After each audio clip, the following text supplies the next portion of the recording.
King Mahendra देश दुनिया के उद्योग जगत का बड़ा नाम रहे हैं। महेंद्र प्रसाद से किंग महेंद्र की लंबी कहानी है। सफलता के मुकाम पर पहुंचने में उन्हें लंबा वक्त लगा। उन्हें काफी संघर्ष करना पड़ा। गरीब किसान के घर से निकलकर अरबों खरबों के मालिक बने।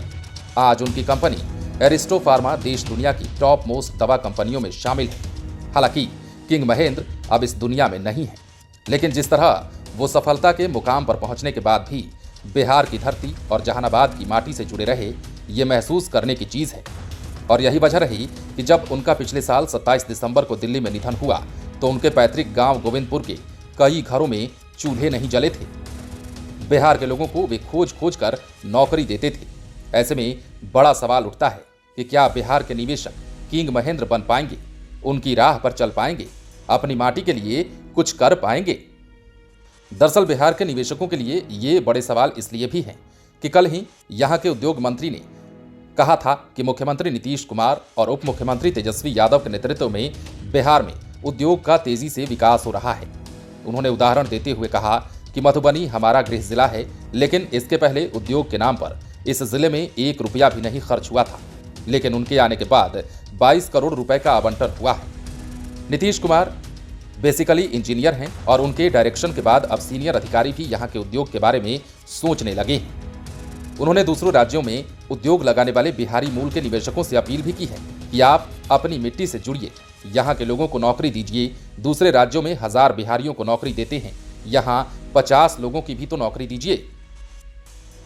पहले आपको ये सुनाते हैं कि उद्योग मंत्री समीर महासेठ लाइव सिटीज के रिपोर्टर सौरभ से क्या कुछ कह रहे हैं। बतौर उद्योग मंत्री आपके मन में ऐसा क्या है कि आप बिहार में कुछ ऐसा करना चाहते हैं जिससे बिहार की नाम हो, बिहार का नाम रोशन हो? इसी कार्यकाल में कोई एक नाम बताइए, कोई एक योजना बताइए आप जिस पे आप काम कर रहे हैं। देखा जाए हम मधुबनी से आते हैं जी।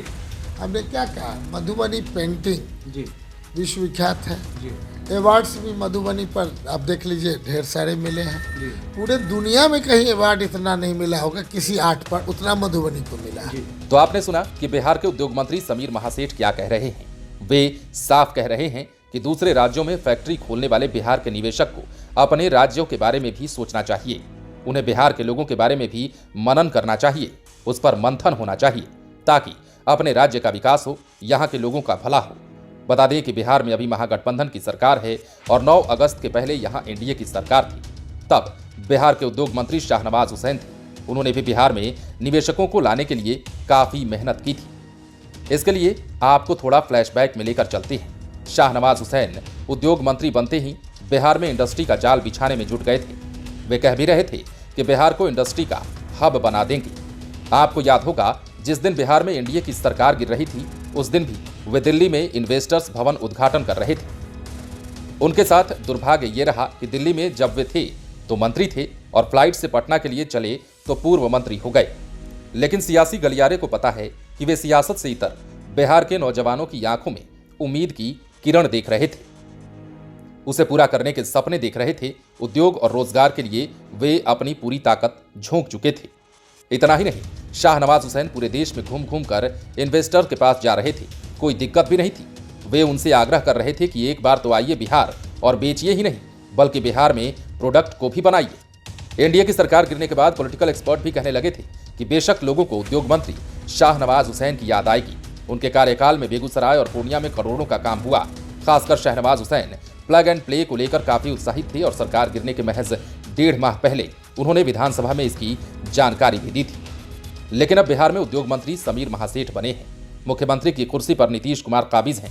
कई बार उद्योग विभाग की समीक्षा बैठक हुई है और बैठक में मुख्यमंत्री नीतीश कुमार भी दूसरे राज्यों में उद्योग लगाने वाले बिहार के निवेशकों से आग्रह करते दिख रहे थे कि अपने राज्य में भी उद्योग लगाइए।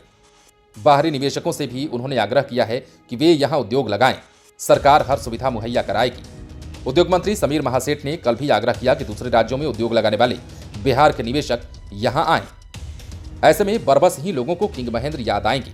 वे उद्योग जगत के शीर्ष मुकाम पर पहुंचने के बाद भी अपनी माटी को नहीं भूले थे और बिहार के लोगों को ढूंढ ढूंढ कर नौकरी दिया करते थे। जहानाबाद के लोगों को तो कहने की जरूरत ही नहीं पड़ती थी, उन्हें जानने भर की देरी रहती थी। Senior journalist Dnyaneshwar social media पर लिखते हैं कि किंग महेंद्र दुनिया के बिलियनियर्स यानी कि सबसे अमीर की लिस्ट में शामिल हुए।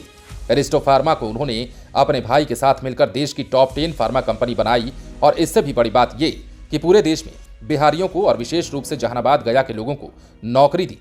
न जाने कितने हजार, अब तो लाखों का परिवार कह सकते हैं, क्योंकि जिन्होंने एरिस्टो में फार्मा इंडस्ट्री की ABCD सीखी उनमें से बहुत सारे लोग अब और कई बड़ी कंपनियों में बड़े बड़े ओहदों पर काबिज हैं। बता दें कि किंग महेंद्र पहले महेंद्र प्रसाद के नाम से जाने जाते थे। उनके पिता वासुदेव सिंह साधारण किसान थे। इसके बाद भी पिता ने महेंद्र प्रसाद को पटना कॉलेज से अर्थशास्त्र में ग्रेजुएशन करवाया। इसके बाद ये नौकरी की तलाश में जुट गए। काफ़ी कोशिशों के बाद भी जब महेंद्र प्रसाद को नौकरी नहीं मिली तो ये काफ़ी परेशान हो गए। घर की माली हालत भी ठीक नहीं थी। परिस्थिति ऐसी बनी कि एक साधु के चक्कर में इन्होंने सब कुछ बर्बाद कर दिया। कहा जाता है कि साधु के कहने पर खाए गए पुड़िये की वजह से कई लोगों की जान चली गई। महेंद्र प्रसाद की तबीयत भी बिगड़ गई, लेकिन इनकी किस्मत अच्छी थी जिससे ये बच गए। ये वाकया 1964 का है। इसके बाद ये बिना किसी को बताए मुंबई चले आए। 16 साल तक इन्होंने गुमनामी की जिंदगी बिताई, लेकिन ये मेहनत से कभी नहीं भागे। अपनी दवा कंपनी बनाई। इंदिरा गांधी तक को इन्होंने मदद की। जब इंदिरा गांधी सत्ता से बाहर आ गई थी तो इनके पास वाहन तक नहीं थे। कहा जाता है कि किंग महेंद्र की फिएट कार पर ही वे चला करती थी। 1980 में जब इंदिरा गांधी सत्ता में आई तो किंग महेंद्र को कांग्रेस की टिकट पर जहानाबाद चुनाव लड़ने के लिए भेजा। इस तरह किंग महेंद्र की जहानाबाद वापसी हुई। इसके बाद तो वे ताउम्र सियासी गलियारे में भी बने रहे, साथ ही बिहार के लोगों के लिए नौकरी की बरसात करते रहे।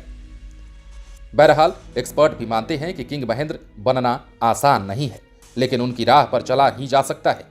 ऐसे में कहा जा सकता है कि यदि निवेशक किंग महेंद्र की राह पर चलें तो बेशक आज उद्योग मंत्री को भी अपील करने की जरूरत नहीं पड़ेगी। ऐसे में ये बड़ा सवाल रहेगा कि क्या बिहार के निवेशक किंग महेंद्र की राह पर चलेंगे।